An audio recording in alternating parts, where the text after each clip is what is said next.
Hello everyone, good morning to all. I Jitendra welcome you all to RKP online classes. As you know beta, our chapter 5 is going on in chemistry, or in previous class we have discussed our first two classifications, that is first one Dobereiner triad, second one Newland law of octave. So in the same series the third classification that was given by whom? That was given by Mendeleev. Who has given this? Mendeleev. So third one, third classification, Mendeleev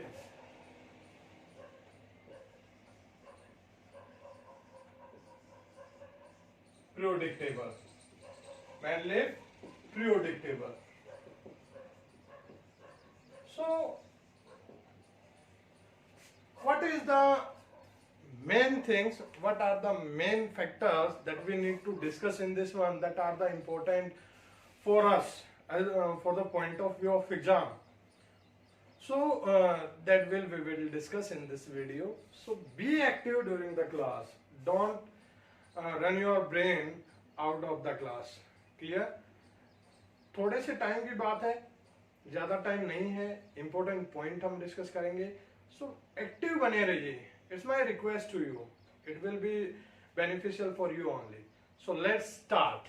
So Mendeleev periodic table.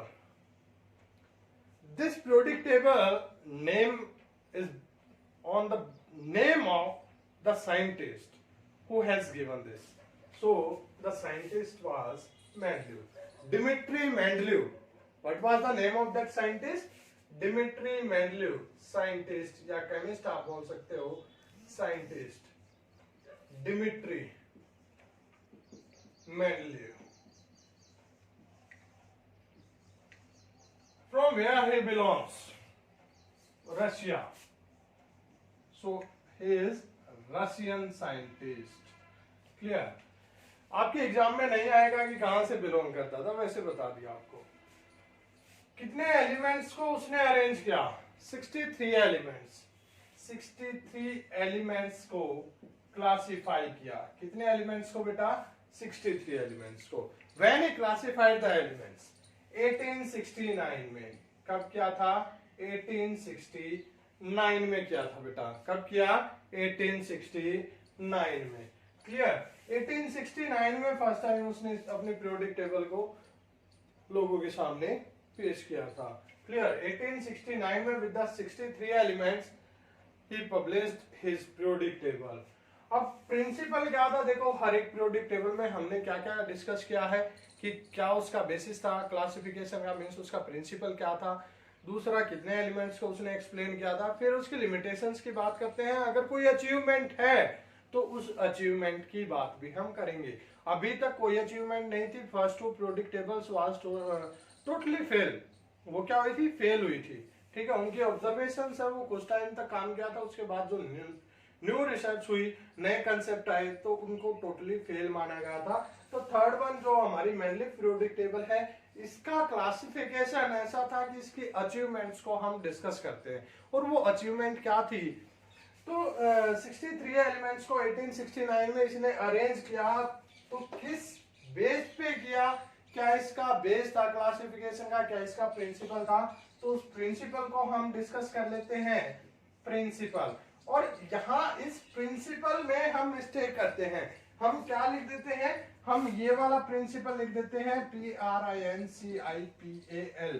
इसका mean होता है main, head, मुख्य. तो ये हमें यहाँ पर नहीं लिखना है. ठीक है? हमारा जो प्रिंसिपल आएगा वो PLE वाला आएगा, मीन्स सिद्धांत. क्या आएगा बेटा? सिद्धांत वाला PLE. क्लियर? कि क्या प्रिंसिपल है, क्या सिद्धांत है, क्या उसका बेस है, कंसेप्ट क्या है उसका. क्लियर? तो क्या कंसेप्ट था मेंडलीव का? दो कंसेप्ट थे उसके, दो और means there are two basis on which he classify the elements. So first one क्या था? फर्स्ट जो क्लासिफिकेशन थी उसका बेसिस था कि he arrange, he classify the elements on the basis of increasing order of mass, increasing order of atomic mass, increasing order of atomic mass. Clear कि elements के atomic mass को consider करके उसको increasing order में उसने रखा। जो second classification थी, मींस सेकेंड जो बेस था इसका, वो क्या था कि with in same group elements classified that are having same characteristics, same chemical characteristic। क्योंकि जो कैरेक्टरिस्टिक थी वो क्या थी बेटा, सेम थी। तो दो हमारे पास बेस हो गए, एक तो इंक्रीजिंग ऑर्डर ऑफ एटॉमिक मास हो गया, सेकेंड कि जो ग्रुप था, ग्रुप, अब देखो दो चीजें होती है हमारे पास, जो वर्टिकल कॉलम होता है, वर्टिकल कॉलम उसको ग्रुप बोलते हैं, क्या बोलेंगे उसको, ग्रुप। और जो हॉरिजॉन्टल रो होती है उसको बोलेंगे पीरियड, क्या बोलेंगे, पीरियड। ठीक है, तो ग्रुप में जो एलिमेंट्स इसने क्लासिफाई किए वो क्या थे, उनकी जो कैरेक्टरिस्टिक थी, केमिकल कैरेक्टरिस्टिक, वो क्या थी, हमारी सेम थी। तो ये इसकी क्या थे, प्रिंसिपल थे।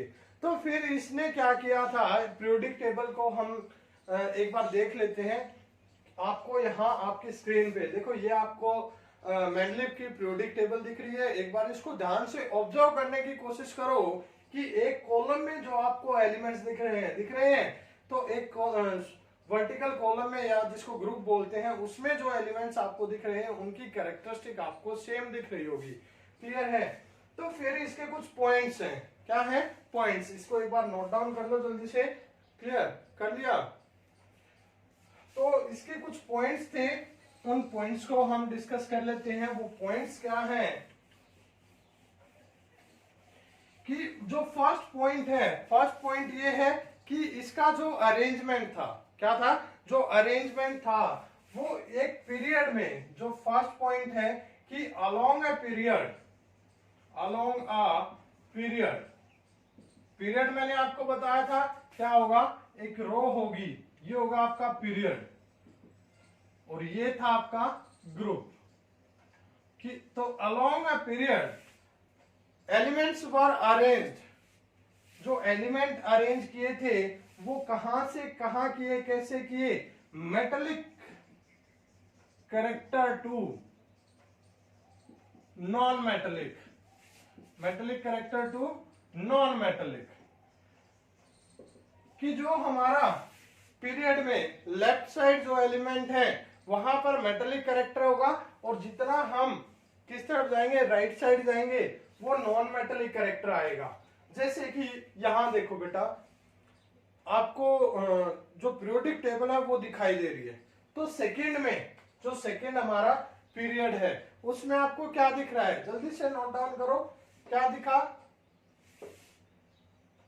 लिथियम दिखा, beryllium, boron, carbon, nitrogen, oxygen, fluorine, ये दिखे ना बेटा। तो देखो जो लिथियम है वो एक मेटल है, बेरिलियम भी एक मेटल है, बोरॉन क्या होगी, एक मेटलॉइड होगी, क्या होगी, मेटलॉइड। कार्बन नॉन मेटल होगी, ये सारी की सारी भी क्या होगी, नॉन मेटल। तो लेफ्ट टू राइट जब हम गए तो क्या हुआ, यहाँ मेटल थी, फिर मेटलॉइड में मेटेलिक कैरेक्टर थोड़ा सा कम हुआ। मेटलॉइड होता है जो इंटरमीडिएट स्टेट का एलिमेंट होता है, जिसमें कुछ मेटल की कैरेक्टरिस्टिक होती है, कुछ नॉन मेटल की कैरेक्टरिस्टिक होती है। ठीक है, तो उसके बाद यहाँ पर आपकी नॉन मेटल्स आ गई, तो मेटेलिक कैरेक्टर क्या हुआ, नॉन मेटेलिक कैरेक्टर की तरफ शिफ्ट हो गया। मींस मेटेलिक कैरेक्टर कम हो गया जब लेफ्ट टू राइट गए, अलोंग अ पीरियड गए, और इस तरफ क्या आ गया हमारा, नॉन मेटेलिक कैरेक्टर। सेकेंड जो इसकी पॉइंट है वो क्या है कि इसने 8 ग्रुप क्या किया, 8 ग्रुप और 6 पीरियड, क्या है, 6 पीरियड इसके अंदर पीरियोडिक टेबल को क्लासिक मींस पीरियोडिक टेबल बनाई, जिसके अंदर हमारे 8 ग्रुप है और 6 पीरियड है। ठीक है, फिर क्या है, नेक्स्ट जो पॉइंट है कि इसने जो नीचे के हैं हमारे 4th, 5th, 6th, उसमें 2 सीरीज दी। 4th पीरियड में, 4th 5th और 6th पीरियड में क्या दिया, 2 सीरीज दी। क्या दी, 2 series, first series second series, आप देख सकते हो पीरियोडिक टेबल में। क्लियर है। नेक्स्ट जो पॉइंट था वो क्या था कि एम्प्टी स्पेस छोड़ा इसने अपने पीरियोडिक टेबल में, कुछ स्पेस क्या छोड़ दिया, एम्प्टी स्पेस। और ये इसकी अचीवमेंट भी थी। अचीवमेंट को साथ साथ डिस्कस कर ले, चलो कर लेते हैं। तो अचीवमेंट में जो नेक्स्ट हमारा पॉइंट होगा अचीवमेंट का, नेक्स्ट टॉपिक है बेटा ये इसी पीरियोडिक टेबल में इसकी अचीवमेंट क्या थी। देखो अचीवमेंट ये थी कि फर्स्ट तो जो एलिमेंट्स को इसने क्या किया था, इंक्रीजिंग ऑर्डर में अरेंज किया था। उसमें क्या किया इसने कि एक ग्रुप में जो एलिमेंट्स आए उनकी कैरेक्टरिस्टिक क्या आई, सेम आई, जो कि हम स्टार्टिंग से देखते आ रहे थे। न्यूलैंड में क्या आ गई थी, लिमिटेशन आ गई थी। जो फर्स्ट उसका ग्रुप था सबसे टॉप पे हाइड्रोजन था, फिर फ्लोरीन, क्लोरीन, फिर कोबाल्ट, निकेल, मींस मेटल के साथ नॉन मेटल आ रही थी एक सेम ग्रुप में। क्लियर है, लिख देता हूं क्या आ रही थी वहां पे। ये हाइड्रोजन था सबसे ऊपर, न्यूलैंड की बात कर रहा हूं बेटा, फिर फ्लोरीन, क्लोरीन, फिर कोबाल्ट एंड निकेल था, और फिर ब्रोमीन था। तो देखो सेम ग्रुप के थे ये, एक जो फर्स्ट ग्रुप था हमारा उसके एलिमेंट थे। तो फर्स्ट ग्रुप में मेटल भी आ गई, नॉन मेटल भी आ गई, तो कैरेक्टरिस्टिक डिफरेंट आई थी। बट जो मेंडलीफ ने किया था अरेंज एलिमेंट्स को, उसमें क्या हुआ कि जो आपके एलिमेंट्स अरेंज किए गए वो क्या आ गए, सेम कैरेक्टरिस्टिक क्या है। क्लियर है, क्या है बेटा, सेम कैरेक्टरिस्टिक के। दूसरा जो लिमिटेशन अचीवमेंट है वो क्या है, एम्प्टी स्पेस वाली है। एम्प्टी स्पेस की जो अचीवमेंट है इसकी वो ऐसे है कि उस टाइम पे देखो 63 एलिमेंट्स को क्लासिफाई किया, बट एलिमेंट्स तो और भी आए। तो मेंडलीफ को एक आइडिया हो गया था कि न्यूली डिस्कवर्ड एलिमेंट भी आएंगे, और उनके लिए इसने क्या कर दिया, एम्प्टी स्पेस छोड़ दिया कुछ। ठीक है, जैसे फॉर एग्जाम्पल इक्का एल्यूमिनियम, क्या हो गया, इक्का एल्यूमिनियम। यानी कि उस टाइम पे कुछ एलिमेंट्स पे जो रिसर्च चल रही थी वो एलिमेंट था, बट उसका नाम उस टाइम पे नहीं पता था। यानी कि इनको पता था कि ये एलिमेंट आने वाला है, इसकी डिस्कवरी तो हो गई, बट इसके बारे में पूरी इंफॉर्मेशन नहीं है, कुछ टाइम बाद आएगी। बट जिसकी जो एलिमेंट्स पे रिसर्च चल रही थी उनकी जो कैरेक्टरिस्टिक जिस एलिमेंट से मैच की, उसके आगे क्या लगा दिया, इका। एक क्या लगा दिया, प्रीफिक्स लगा दिया उसके आगे, कि इका मींस होता है सेम कैरेक्टरिस्टिक वाला, यानी कि the element that is having same characteristic like aluminium. Clear है। और ये क्या हुआ, नेक्स्ट आगे जाके ये क्या हो गया, गैलीलियम, गैलियम। क्लियर है, क्लियर बेटा। तो एल्यूमिनियम से मिलती हुई जो कैरेक्टरिस्टिक थी वो किसकी थी, गैलियम की थी। ऐसे ही बहुत सारे हैं आगे, इका सिलिकॉन है और भी है। ठीक है, तो ऐसे जो नए एलिमेंट्स आने वाले थे उनकी कैरेक्टरिस्टिक इसने मैच की, वो किससे मिल रही थी, वो जिससे भी मैच कर रही थी उसके आगे क्या लगा दिया, इका एक प्रीफिक्स लगा दिया कि सेम कैरेक्टरिस्टिक जिससे होती है, उसके आगे क्या लगा दिया, इका। जैसे एल्यूमिनियम से मिलती थी, जो नया आने वाला था बाद में क्या नाम निकला इसका, गैलियम निकला, तो इसकी कैरेक्टरिस्टिक इससे मैच करती थी, तो इसके आगे इका वर्ड यूज कर दिया। ठीक है, फिर जो नेक्स्ट इसकी अचीवमेंट थी वो ये थी कि जो एम्प्टी स्पेस था वो इतना छोड़ रखा था कि जो न्यू आए, बाद में जो आए, नेक्स्ट जो नोबल गैसेज है, क्या है, नोबल गैसेज जब आए, तो नोबल गैसेज को इसकी पीरियोडिक टेबल में एक पूरा का पूरा ग्रुप मिल गया, जहां पर उनको सेपरेटली अरेंज कर दिया। जैसा कि हम मॉडर्न पीरियोडिक टेबल में देखेंगे कि 18 ग्रुप एक पूरा अलग ग्रुप है जिसमें सारी की सारी नोबल गैसेज है। क्लियर है। तो नोबल गैसेज के लिए इसने क्या कर दिया, एक पूरा ग्रुप अलग से ब्लैंक छोड़ दिया, एम्प्टी स्पेस वहां पे इसने छोड़ रखा था, उसमें आते ही नोबल गैसेज को क्या कर दिया, सेपरेट दे दिया। जैसे कि मान लो आपके घर पे 2 तरह के गेस्ट आते हैं, एक जो आपके नॉन होते हैं, एक बिल्कुल अननोन आ जाए जिसके बारे में आप नहीं जानते। अगर आपके घर में एक सेपरेट रूम है, तो जो अननोन है जिसके बारे में आपको नहीं पता कि उनका बिहेवियर कैसा है, भाई वो अच्छे हैं बुरे हैं कैसे हैं, तो उनके लिए आप क्या करते हो, वो जो बिल्कुल सेपरेट है, ठीक है, रूम, उसमें आप उनको एडजस्ट कर सकते हो। एक जो आपके नॉन है, आपको पता है कि भाई ये हमारा चाचा है, ये ताऊ जी है, ये बुआ है, जो आपकी फैमिली से बिलोंग करते हैं, ठीक है, जो रिलेशन में है आपके साथ, उनका आपको पता है कि इनका नेचर ऐसा है, ये हमारे लिए अच्छे हैं, तो उनको आप क्या कहते हो, डायरेक्ट अपने घर में एंट्री दे देते हो, अपने साथ रखते हो उनको, ठीक है। तो जिन एलिमेंट्स के बारे में इसको कैरेक्टरिस्टिक्स का आइडिया था कि ये इनसे जैसे गैलियम था कि एल्यूमिनियम से इसकी कैरेक्टरिस्टिक मैच करती है, तो एल्यूमिनियम के नीचे स्पेस छोड़ा इसने, ठीक है, यानी कि घर में रखा उनको। जिनके बारे में नहीं पता था, सॉरी नोबल गैसेस, जिनके बारे में बिल्कुल नहीं पता था, ठीक है, उनके लिए क्या कर दिया, बिल्कुल अलग, जहां हम सरवाइव कर रहे हैं, जैसे मान लो इस रूम के अंदर मैं रहता हूं, तो एक मेरा कोई नॉन आने वाला है जिसके बारे में मैं जानता हूं अच्छे से, उसको मैं इस रूम के अंदर रखूं, ठीक है। दूसरा एक जिसके बारे में मैं नहीं जानता, कभी उससे मिला नहीं हूं, जस्ट फोन से बात हुई है या फिर एक दो बार बाई चांस उससे कहीं मिल गया, मान लो कहीं इंटरव्यू देने का था या कोई टेस्ट देने का था, वहां पे वो मिला और बाई चांस वो रोहतक आया हुआ है और मेरे को कॉल करके बोलता है कि जितेंद्र मैं आपके घर पे आ रहा हूं और मेरे को रुकना है, रात के लिए स्टे करना है यहाँ पे।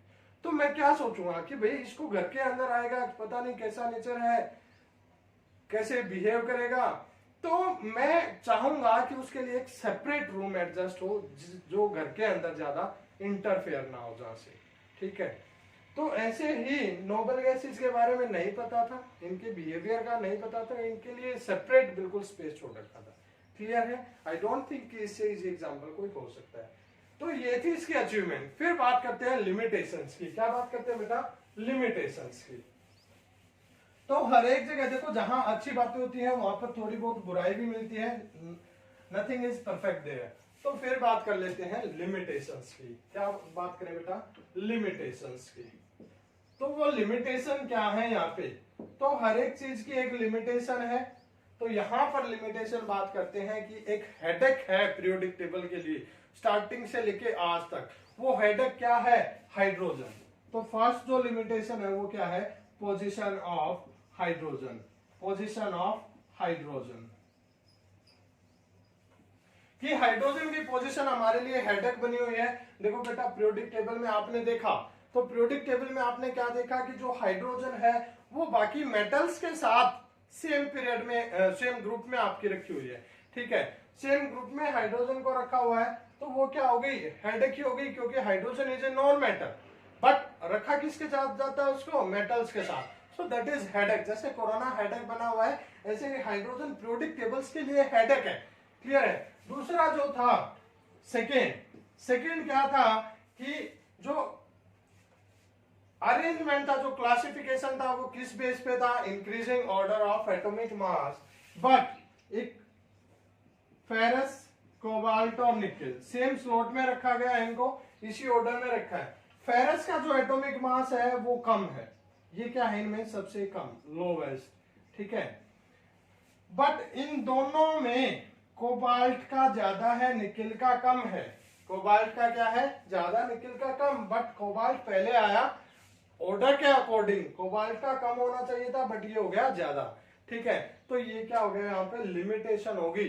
Anomalous behaviour, anomalous elements, classification means out of the concept वो अरेंजमेंट यहां देखने को मिला हमें, ठीक है। Third one, isotopes. आइसोटॉप्स, देखो एक बात करते हैं, कार्बन की हम बात कर लें तो कार्बन को कैसे लिखेंगे। कार्बन के आइसोटॉप्स कौन से हैं, 12, 13 और 14।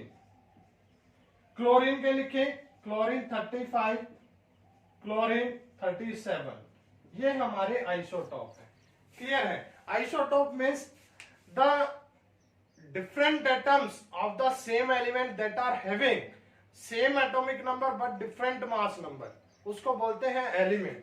तो यहां पर देखो मास नंबर होता है, ऊपर लिखा हुआ होता है जो टॉप पे होता है, और नीचे जो बॉटम पे बेस पे लिखा हुआ होता है वो होता है एटॉमिक नंबर। तो एटॉमिक नंबर तो सेम है, बट यहाँ क्लासिफिकेशन जब हुई तो एटॉमिक नंबर का कंसेप्ट नहीं था, यहाँ किसका था, मास का, एटॉमिक मास का। तो मास यहाँ पर डिफरेंट है, 12 है, 13 है, 14 है, यहाँ 35, 37 है क्लोरीन के केस में। तो जो क्लासिफिकेशन का प्रिंसिपल था उसने क्या कहा था कि इंक्रीजिंग ऑर्डर ऑफ मास है। तो अकॉर्डिंग टू द प्रिंसिपल इनकी क्लासिफिकेशन डिफरेंट स्लॉट में होनी चाहिए थी या सेम स्लॉट में, तीनों को मेंशन करना था कि नहीं। यहां क्लोरीन जहां पर मेंशन किया गया है, दो प्लेसेस को ये ऑक्यूपाई करता, सेम स्लॉट में भी और डिफरेंट में भी अगर क्लासिफिकेशन होती।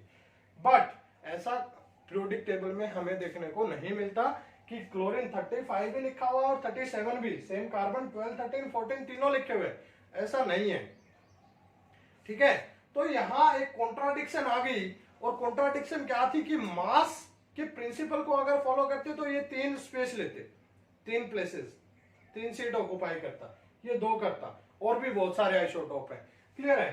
बट अगर कैरेक्टरिस्टिक का आप जो प्रिंसिपल फॉलो करे तो आइसोटोप्स की कैरेक्टरिस्टिक कैसी होती है, सेम होती है केमिकल कैरेक्टरिस्टिक। क्लियर है। तो केमिकल कैरेक्टरिस्टिक सेम होगी तो सेम पोजीशन पे आएंगे, बट मास के अकॉर्डिंग डिफरेंट पोजीशन, तो ये भी क्या हो गई थी, एक लिमिटेशन हो गई थी। तो ये था हमारा मेंडलीव की पीरियोडिक टेबल। आई होप कि आपको अच्छे से समझ में आया होगा।